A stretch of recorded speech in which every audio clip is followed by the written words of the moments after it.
The lord. దేవుని పరిశుద్ధ నామానికి మహిమ కలుగునుగాక. ఉదయకాల సమయంలో అనుదినమన్నా అనే కార్యక్రమాన్ని వీక్షిస్తున్న దేవుని బిడ్డలారా, మీ అందరికీ నా హృదయపూర్వకమైన వందనాలు తెలియజేస్తున్నాను. ఈ ఉదయకాల సమయంలో దేవుడు మనకిచ్చినటువంటి మాటను చదువుకుందాం. 128వ కీర్తన 2వ వాక్యం.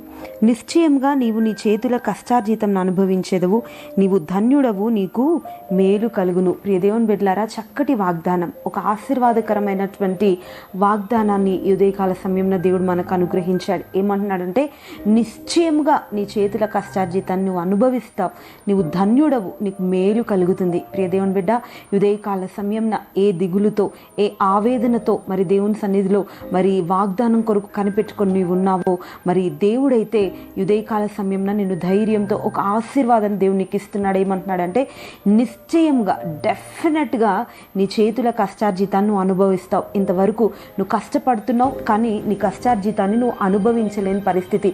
ఇంతవరకు రాత్రింబగలు శ్రమ పడుతున్నావు, కానీ నీ యొక్క మరి జీతము చినిగిన సంచిలో వేసిన పరిస్థితులు నువ్వు ఎదుర్కొంటున్నావేమో. వచ్చిన జీతము మరి అప్పులు కట్టుకుంటూ హాస్పిటల్ చుట్టూ ఖర్చు పెడుతూ ఈ విధంగా మరి నీ కష్టాన్ని నీవే అనుభవించక పరుల పాలైపోతూ దిగులుతో ఉన్నావేమో. ప్రియ దేవుని బిడ్డ, ఉదయకాల సమయంలో దేవుడు నిన్ను ధైర్యపరుస్తున్నాడు. అని ఏమంటున్నాడంటే, నిశ్చయంగా ఇంతకు ముందు నీ జీవితంలో ఏం జరిగిందో మరి అదంతా కూడా నువ్వు పక్కన పెట్టి ఇప్పుడు ఈ ఉదయకాల సమయంలో ఒక తీర్మానం చేసుకొని యెహోవా యందు భయభక్తులు కలిగి నువ్వు జీవించగలిగితే తప్పకుండా ఆయన నీ కష్టార్జితాన్ని ఆశీర్వదించబోతున్నాడు. ప్రియ దేవుని బిడ్డ, ఇక మీదట నువ్వు సంపాదించింది కొంచెమైనా అది అభివృద్ధి చెందబోతుంది అని దేవుడు వాగ్దానం ఇస్తున్నాడు. ఎందుకంటే నీవు ధన్యుడవు, దేవుని యందు నువ్వు భయభక్తులు కలిగి జీవించడం ద్వారా నీకు ధన్యత కలుగుతుంది. నీ చేతుల కష్టార్జితాన్ని ఆయన ఆశీర్వదిస్తాడు, ఆయన నీకు మేలు చేయబోతున్నాడు. ప్రియ దేవుని బిడ్డ, బైబిల్ గ్రంథంలో మనం గమనించినట్లయితే యాకోబు దేవుని యందు ఒక విశ్వాసం కలిగి ఆయన సన్నిధిలో ప్రార్థించడం మొదలుపెట్టాడు. ప్రభా, నేను ఇంత కష్టపడుతున్నాను, కానీ నా కష్టానికి నాకు ప్రతిఫలం దొరకట్లేదు. మామ దగ్గర ఎంతగానో కష్టపడుతున్నాడు, కానీ ఆయన కష్టానికి జీతాన్ని కూడా ఆయన అనుభవించలేని పరిస్థితి.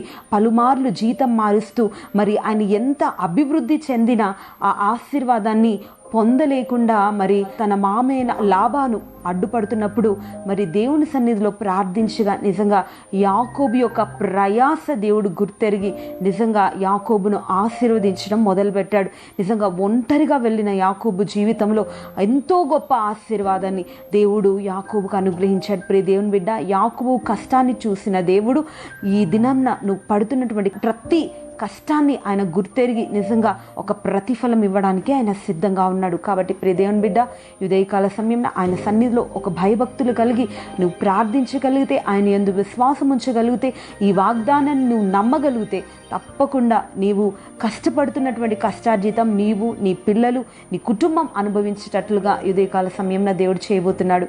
ప్రార్థన చేసుకుందాం. ప్రార్థన. ప్రేమ కలిగిన దేవా, పరిశుద్ధుడా, మీకు స్తోత్రములు తండ్రి.